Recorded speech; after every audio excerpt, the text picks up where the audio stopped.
In lesson one, you are introducing hands-on equations to the first time, and you're going to want to have your teacher set out in front, like on a podium or a desk, so all the students can see. It looks something like this.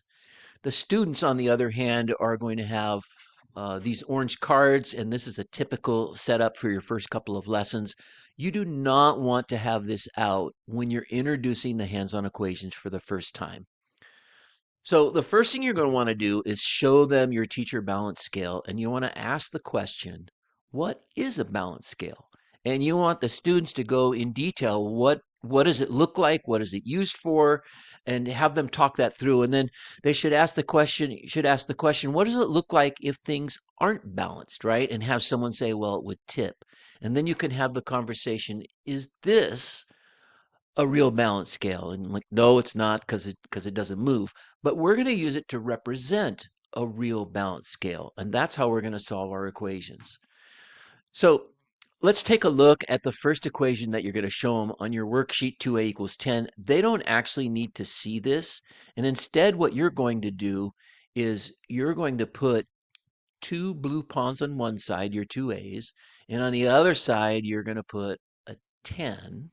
And you're going to ask them the question, if this were a perfect balance, so it has to be 10 on each side if it's balanced, what must these weigh so that this is balanced? And you're going to ask them to go ahead and show it with their hands, what they think the answer is. And if they ask them to hold their hands up in front of them so no one else can see, keeps it safe in case someone gives a wrong answer.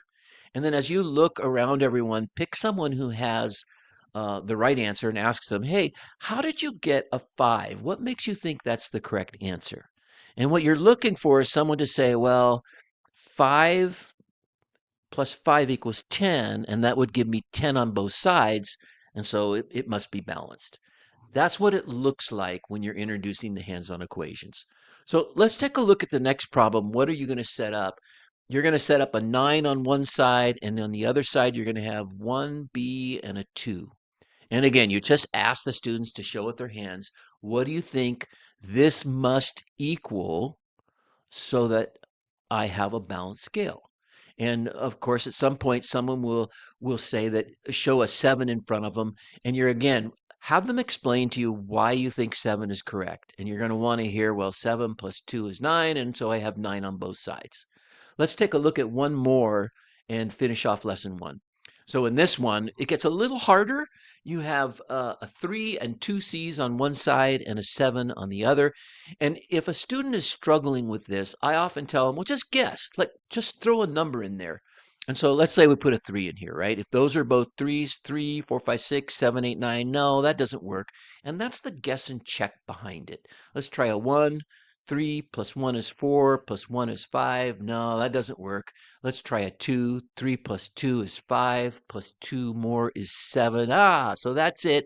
And so now we see that one of these, that C equals 2. And that's our first introduction to hands-on equations. Thank you.